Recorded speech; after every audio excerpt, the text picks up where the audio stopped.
1820년대부터 1950년대, 60년대까지 나오는 흐름 중에 일부 인상적인 것만 추려가지고 이제 말씀을 드렸는데요. 이때가 이제 여러분 잘 아시겠지만 1839년이 뭐 아편 전쟁이고 1865년이 미국의 헌법 수정안 13조가 통과되면서 노예제가 폐지되는 그때입니다. 그러니까 미국에서 노예제가 폐기되기 이전부터 시작해가지고 우리는 이때가 굉장히 혼란스러운 시기였고, 그래서 일본 학문이 여기에 좀 따라가지 못했습니다. 이 당시에 일본은 그리스도교적인 국가가 아니었고, 지금은 잘합니다만, 그래서 한국에 이제 도입이 저는 늦었다고 생각을 합니다. 이런 발견은 신학에 충분하게 반영되질 못했습니다. 그리고 한국은 이 당시에 뭐 식민지도 겪고 전쟁도 하고 이러면서 이런 발견을 신학적으로 충분히 음미하거나 할 그런 상황이 아니었습니다. 그런데 1930년대에 이른바 스칸디나비아 학파가 여기에 대해서 일을 하기 시작을 합니다. 근데 이 스칸디나비아 학파의 뿌리는 사실은 독일 학파이고, 이분들이 이제 독일이 1차 대전에서 패하고 2차 대전에서 나치화되면서 학문의 자유가 좀 없어지면서 이제 독일 학자들이 이제 탈출을 하게 되는데, 이때 이 고대 근동을 하시던 분들의 후손들이 이제 스칸디나비아로 넘어간 그런 흐름들이거든요. 이분들이 이제 어떤 생각을 했냐면, 이스라엘은 고대 근동 세계의 일원이다. 그런데 고대 근동 세계의 이런 문헌들이나 이런 걸 좀 보고 있으면은 이스라엘과 같은 뚜렷한 유일신론이라든지 아니면은 윤리적인 의식 같은 걸 좀 찾아보기 힘들다. 그래서 고대 근동 세계는 이스라엘의 그 배경이 되기는 하지만 유일신론이라든지 윤리적인 어떤 요구라든지 이런 것들이 조금 이스라엘보다 낮았고, 이스라엘은 이 중에서 윤리적인 요구라든지 유일신론에 대한 뚜렷한 자각이 있는, 나름대로 이스라엘은 여기서 좀 돋보이는 나라였다라는 식으로 설명을 합니다. 그래서 우리가 그런 설명에 조금 익숙해요. 그런데 이거는 지금 현대학계에서는 거의 아무도 받아들여지지 않습니다. 너무 이스라엘 중심주의고, 유로센트리즘을 이스라엘에 투영한 논리이고, 이스라엘보다 더 뛰어나고 더 훌륭한 문학작품이라든지 이런 걸 너무 많이 찾았기 때문에 이제 그런 흐름은 좀 여기서 끊어지게 되고, 다른 어떤 흐름이 있냐면은 1950년대에 미국에서 프리차드 중심으로 해서 많이 아시는지 아네트라는 책입니다. 그러니까 우리가 여기에 대해서 어떤 신학적인 의미가 있고 우리가 어떻게 받아들여야 될지는 조금 미뤄두되, 구약 성경을 공부하는 학생들이 알아야 될 구약 성경과 관련이 있는 고대 근동의 문헌들을 일단 우리가 책임성 있게 번역을 해가지고 한 권으로 좀 제공을 하자. 너무 뭐 얘기도 흩어져 있고 알기도 어렵고 하니까 깔끔한 영어 번역으로 거기 전문가들이 모여가지고 책을 하나 내자. 그게 아네트라는 책입니다. 이 책이 그러니까 고대 근동 쪽에 좀 관심이 있는 구약학자들한테는 필수 교과서처럼 되어가지고 수십 년 동안 사용이 됐습니다. 그래서 이거를 일단 아네트를 한국말로 좀 번역을 해야 되겠다라고 하는 게 아네트 K입니다.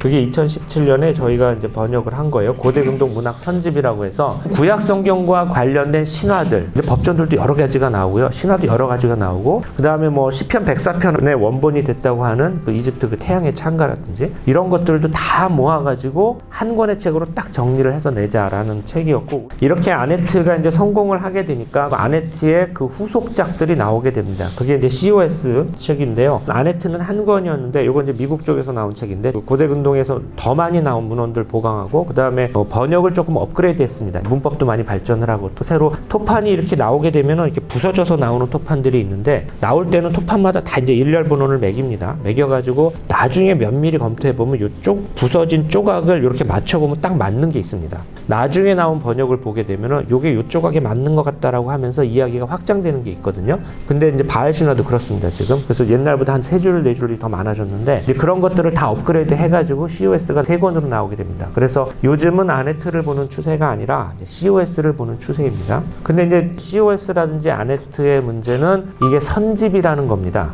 그러니까 이제 학자들이 보고 요거는 구약 성경과 직접 관련이 있는 거라서 넣고, 저거는 좀 안 넣고, 이런 식으로 좀 판단을 했는데, 이게 나중에 조금 문제가 됩니다. 왜냐하면은 그 학자들이 보지 못한 무엇이 또 있을 수 있지 않겠습니까? 그런데 고대 근동에서 문헌은 도대체 얼마나 많이 나왔냐면은, 우르 제3왕조가 기원전 2200년 정도 되는 그때 있었던 신수메르 왕조인데, 이때 나온 문헌만 20만 점이 넘습니다, 지금.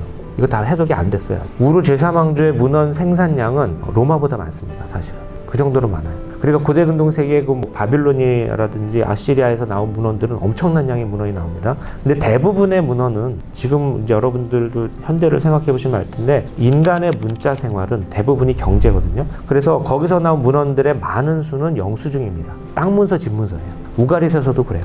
누가 어디에 샀다, 어디에 얼마 주고 샀다, 이 집은 원래 누구의 소유였는데 누구한테 팔았고 그 다음에 누구한테 팔아가지고 나의 소유로 온 것이고, 거기 밑에 이제 증인들의 이름이 있습니다. 그래서 아카이브에 보게 되면은 땅 문서는 한 곳에 모여 있어요. 지금의 시청 같은 역할을 하는 거죠. 거기다 이런 문헌이 제일 많고, 신화라든지 이런 문헌은 좀 비교적 적습니다. 그렇다면 이런 것들을 구약 성경과 관련이 있다고 생각하는 것들을 전부 다 해서 좀 다 번역해보자. 이렇게 되면 분량이 엄청나게 많아지지만 일단 나온 건 다 해보자 라는 시리즈가 투핫입니다. 투핫 시리즈는 이제 한 500쪽이나 700쪽 정도 되는 단행본으로 1차 시리즈가 20 몇 권이 나왔고, 그 다음에 2차 시리즈가 나오고 있는데 이거는 10권으로 딱 됐습니다. 근데 한 권당 1000쪽이 넘습니다. 그리고 투핫 시리즈를 보게 되면은 정말 다 나옵니다. 그리고 COS라든지 아네트에서 아쉬웠던 게 뭐냐면은 연구사 문헌이 없거든요. 근데 투핫 시리즈를 보게 되면 거기에 뭐 바알신화든 이거 찾아보면은 언제 발굴을 해서 누가 어떤 논문을 썼고 거기에 어떤 해석이 있고 이걸 다 정리해놨습니다.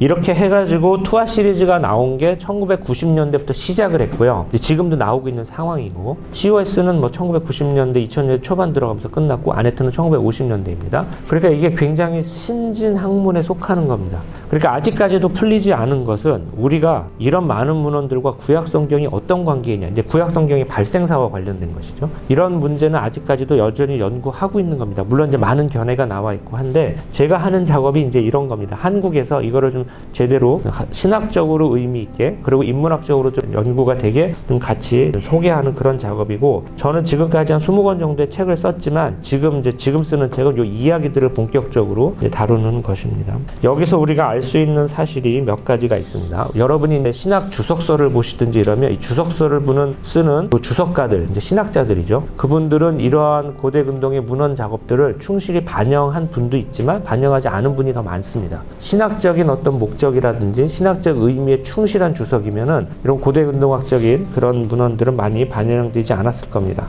두 번째로 중세라든지 근대의 많은 신학자들은 이런 고대 근동 문헌의 존재 자체를 모르고 있었습니다.